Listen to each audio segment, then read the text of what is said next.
기도함으로 9월 8일 화요일 새벽 기도에 시작하겠습니다. 우리를 사랑으로 품어주시며 항상 눈동자와 같이 지켜 보호하시는 사랑이 많으신 하나님 아버지, 지난밤에도 우리를 지켜주시고 우리가 아버지 앞에 전심으로 나아가며 아버지를 찾을 때마다 우리에게 응답하여 주시니 참으로 감사드립니다.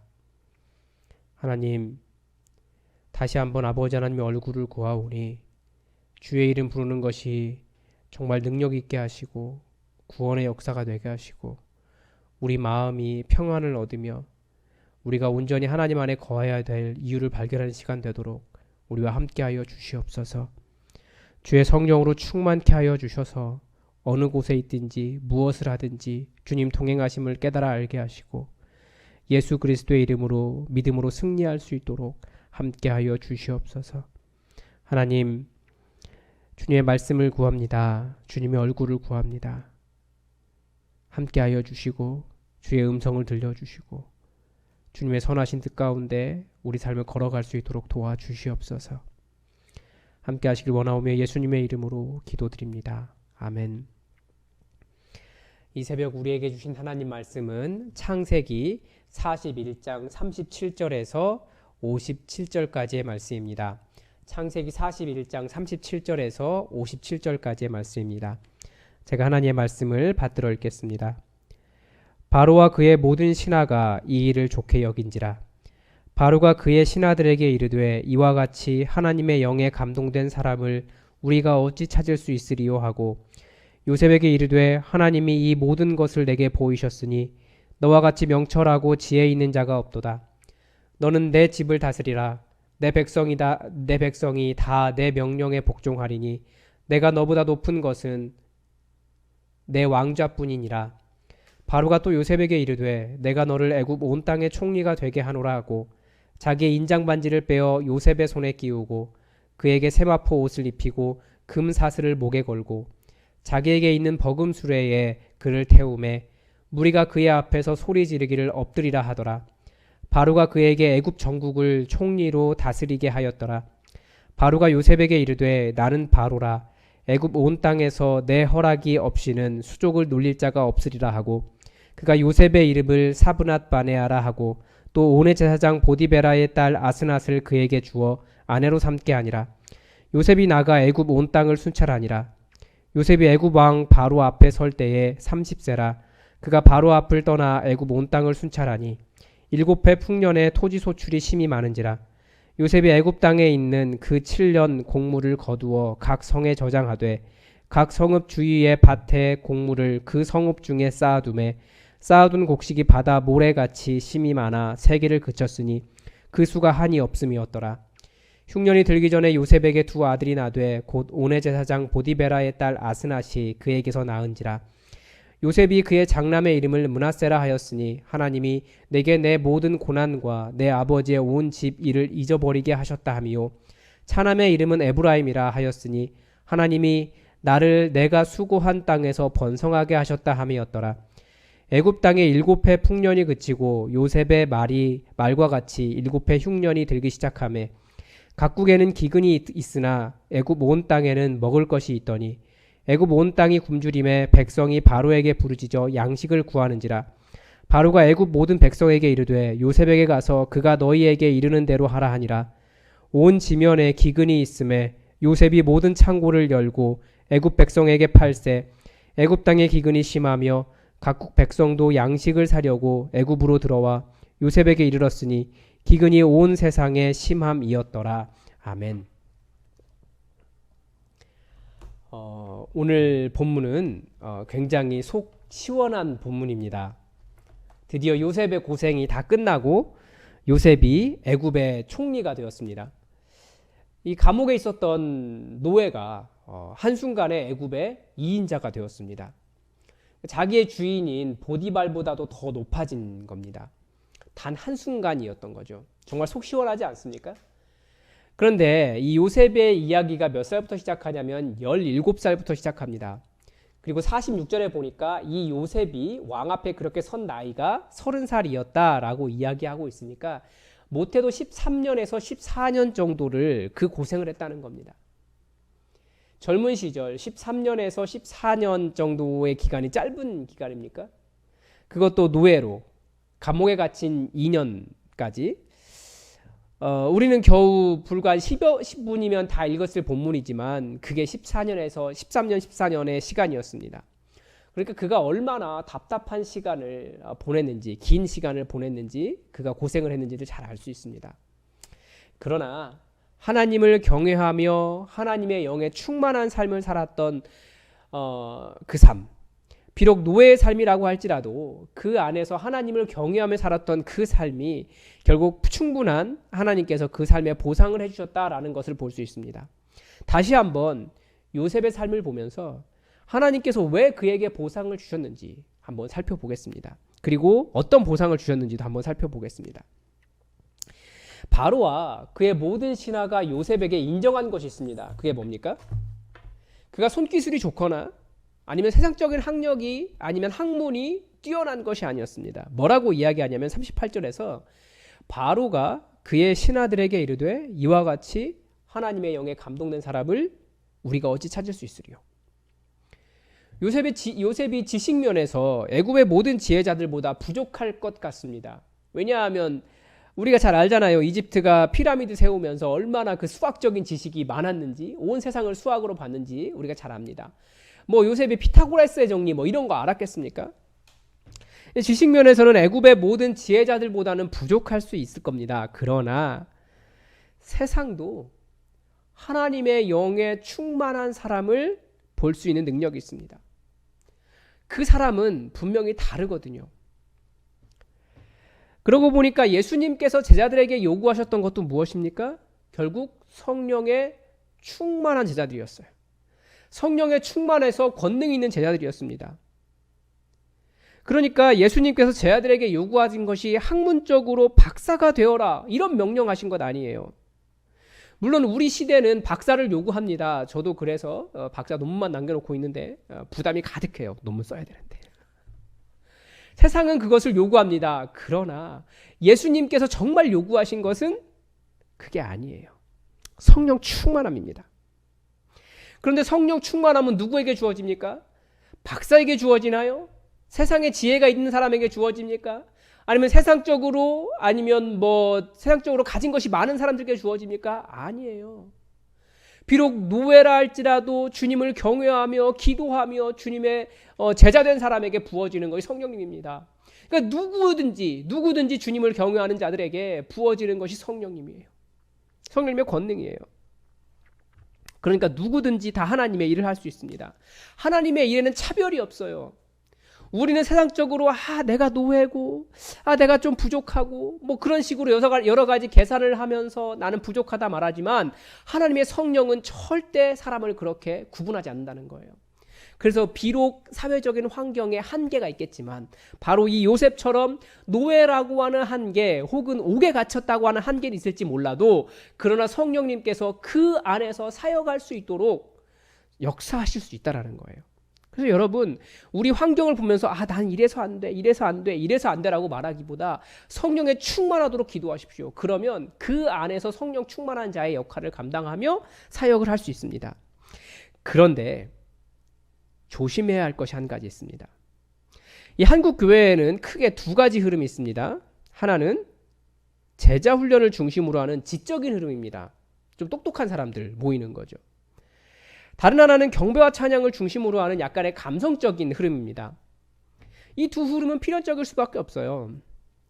그리고 이 두 흐름 전에 있었던 것이 60년, 70년, 80년대에 주로 부흥회와 기도원 중심으로 하는 부흥이었습니다. 은혜가 넘쳤습니다. 그러나 지적인 것을 채우지 못한 거예요. 또 세상의 지식층에게도 그렇게 어필하지 못했습니다. 그리고 사람들의 지적인 능력이 점점 뛰어났잖아요. 외국에 나가서 공부해오고 목사님들보다도 훨씬 더 지적으로 높은 사람들이 많았습니다.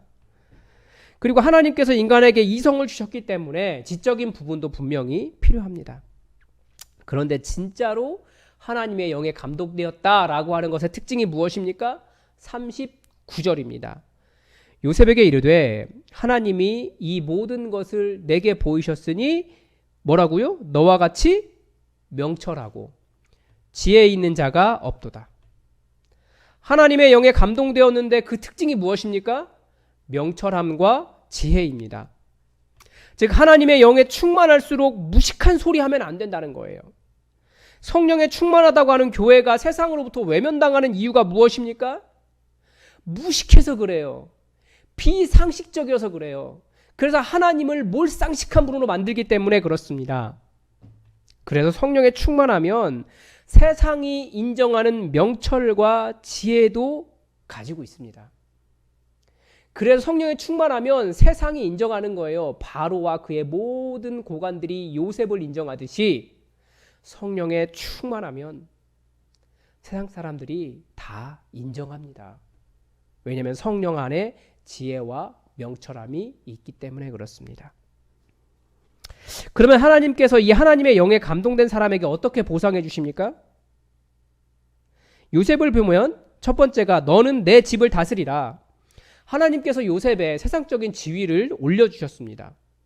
바로가 자기 인장반지를 빼어서 요셉의 손에 끼워줘요. 그리고 그의 노예 복장 대신 세마포, 이 세마포라고 하는 건 새로운 마로 된 옷이 아니고 가는 마포의 옷을 입히고, 좋은 옷을 입히고 금사슬을 목에 걸어주고, 바로 자신이 타는 수레보다 조금 못한 관용차, 그러니까 버금수레라고 이야기하고 있는데, 그러니까 최고의 수레, 바로 밑에 있는 그런 수레를 태웠습니다. 사람들은 그 요셉이 이제 애굽의 총리가 되었습니다.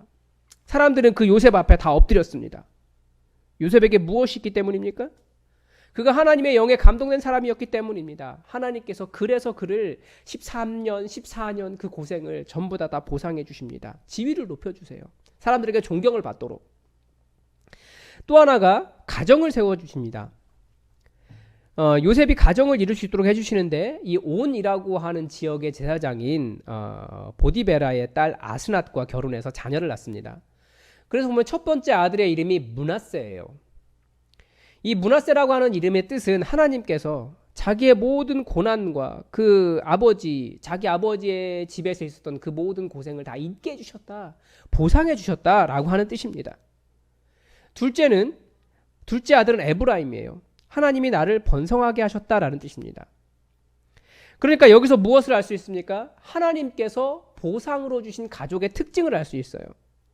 가정은요, 고생과 고난을 다 씻고 새로운 번영으로 나아가는 곳입니다. 성경은 계속해서 가정의 중요성을 이런 식으로 설명을 합니다. 우리가 가지고 있는 가정의 의미도 동일합니다.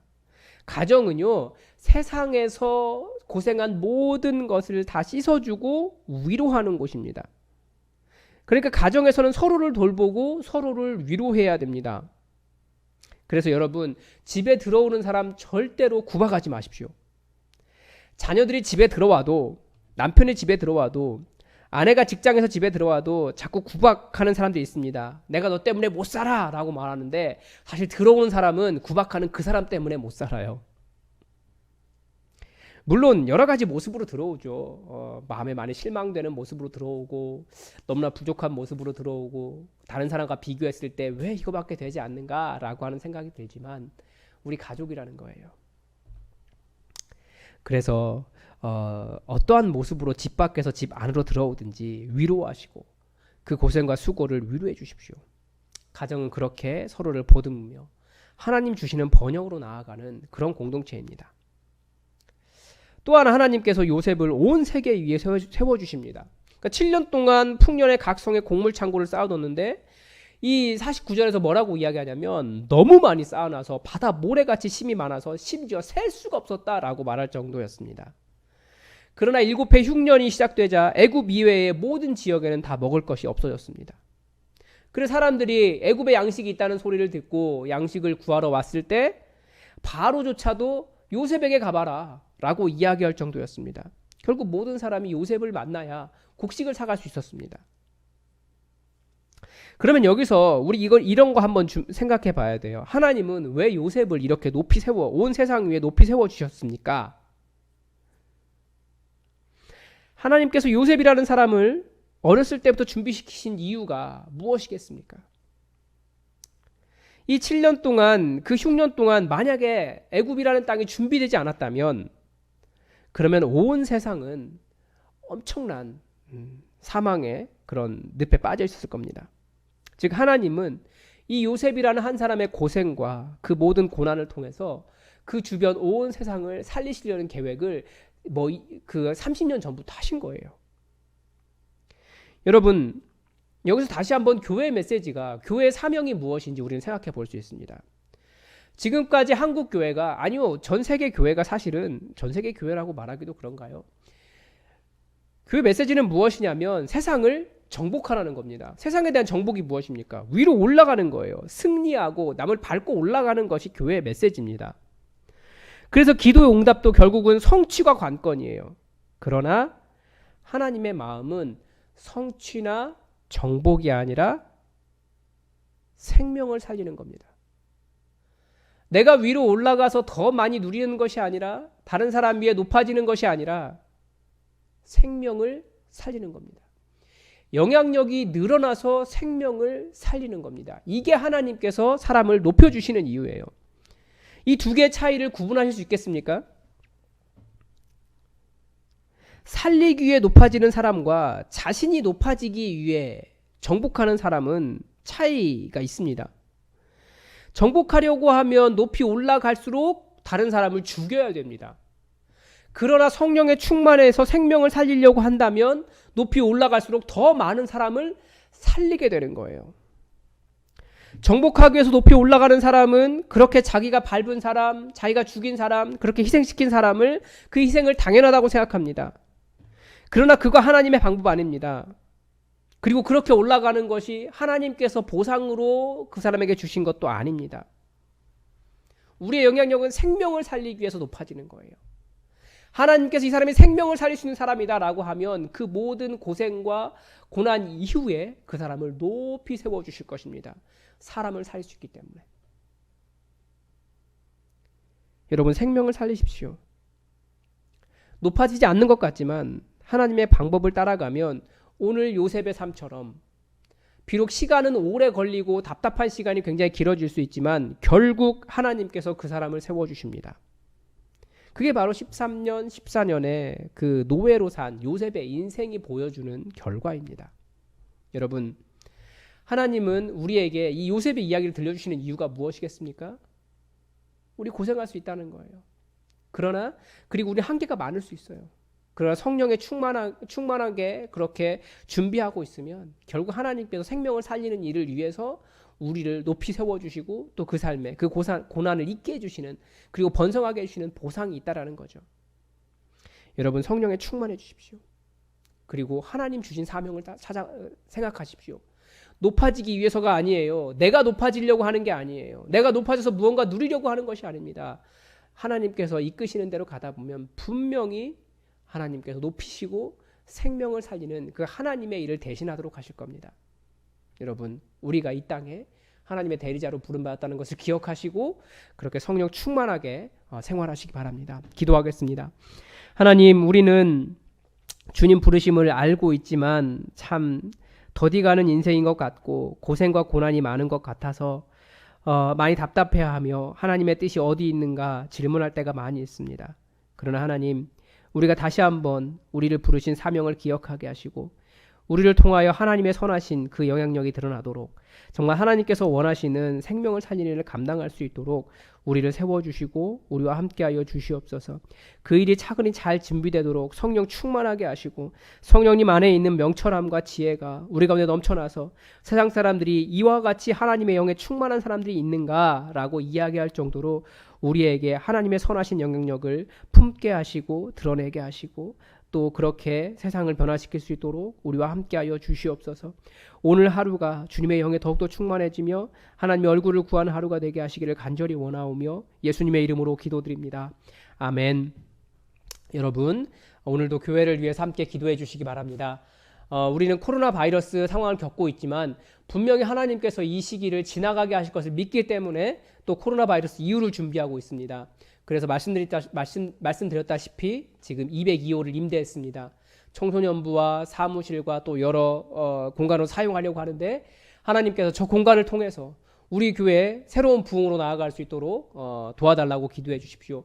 특별히 교회 학교를 위해서 기도해 주십시오. 가들리 플레이 하나님의 은혜 가운데 아이들이 말씀을 배우고 말씀 속에 들어가고 그렇게 하나님을 깊이 아는 아동부 저희 아이들 될 수 있도록 기도해 주시고, 또 청소년부가 세워질 수 있도록, 청소년부를 세울 수 있는 귀한 또 전사님이 세워질 수 있도록 여러분 함께 기도해 주시기 바랍니다. 그리고 최철규 목사를 위해서 여러분 더 간절히 기도해 주십시오. 정말 하나님의 영에 충만하고 말씀을 바르게 분별하고 말이 바른 사람보다 정말 그 성령에 충만하고 하나님의 마음을 알고 은혜를 아는 사람이 될 수 있도록 여러분 최철규 목사를 위해서 여러분 계속해서 기도해 주십시오. 또 우리 교회가 그런 선한 영향력 드러내는 교회 될 수 있도록 기도해 주십시오. 그리고 환우들을 위해서 여러분 계속 기도해 주시기 바랍니다. 우리 다 함께 기도하겠습니다.